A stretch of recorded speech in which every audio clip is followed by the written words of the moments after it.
Hi students, now we are going to solve the second problem in the textbook exercise. 4 silicon diodes and a 10 ohm resistor are connected as shown in the figure below. Each diode has a resistance of 1 ohm. Find the current that flows through the 10 ohm resistor. So we can see the circuit. It appears like the Wheatstone's network. So it consists of 4 diodes D1, D2, D3 and D4. And between the junctions C and D, there is a 10 ohm resistor. So totally the network of 4 diodes and the resistor is connected to a 3 volt battery.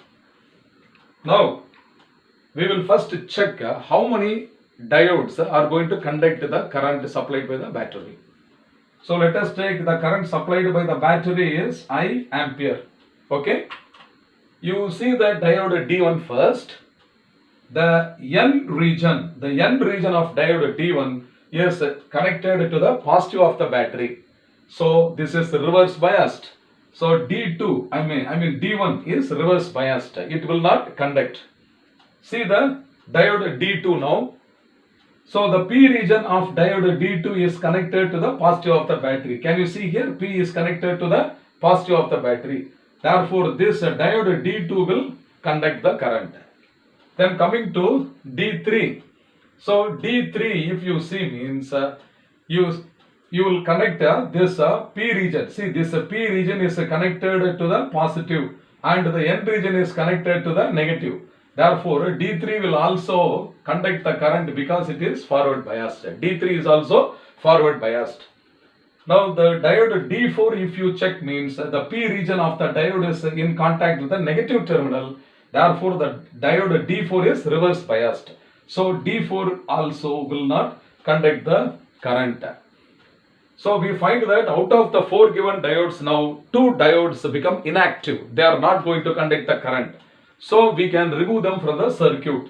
So which are the diodes I am going to remove from the circuit is D1 and D4. So D1 and D4 are reverse biased. Okay.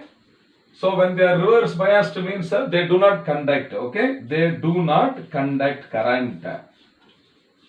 Since they do not conduct current, I can remove this from the circuit itself. So D1 is being removed. Similarly, D4 also can be removed from the circuit. Now can you see that still it is a closed circuit or not? This is a closed circuit. So the current of I ampere sent by the battery starts from the positive terminal. Then it flows up to the point A. Then the diode D2 will allow this current to flow through it. Then the same current I ampere is in series with the resistor of 10 ohm. So the same current is going to flow through the 10 ohm resistor and again up to C. Then from C to B, the diode D3 will allow the same current to flow. So the current I ampere will complete the circuit at the negative terminal. So are you understanding the circuit? I have minimized the circuit by removing the diodes D1 and D4.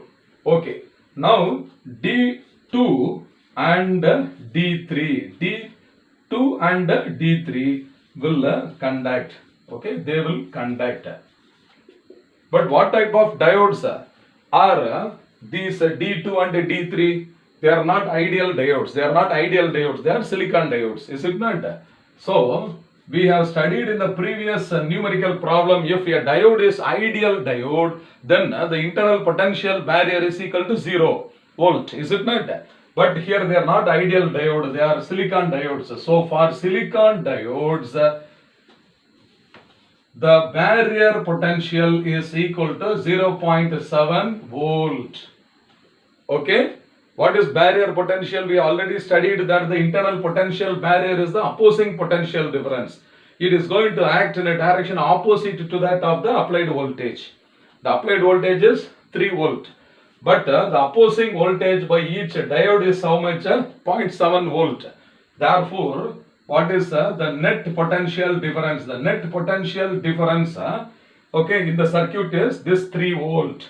This 3 volt minus first diode D2 is going to oppose this. So 0.7 volt. This is for the diode D2.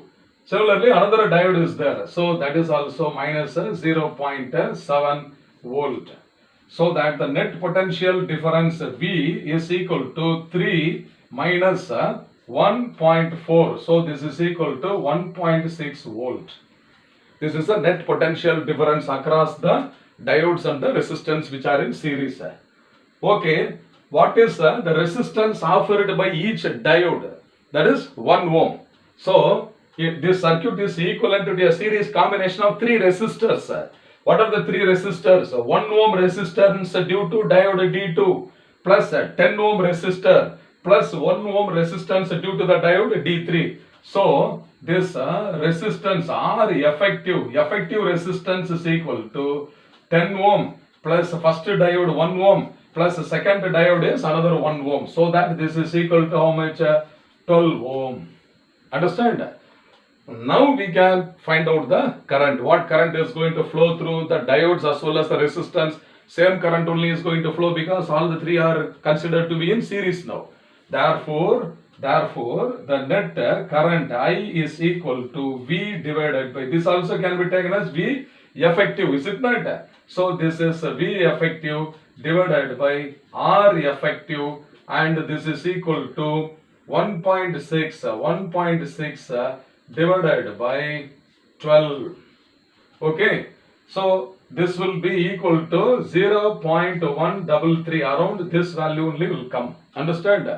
We have to calculate now. So both are divisible by 4. 16 by 12 into 10 power minus 1. Okay, so that if you reduce this, the value is coming as 0.133 ampere. So this is the actual current which is going to flow through the diodes as well as the 10 ohm resistor.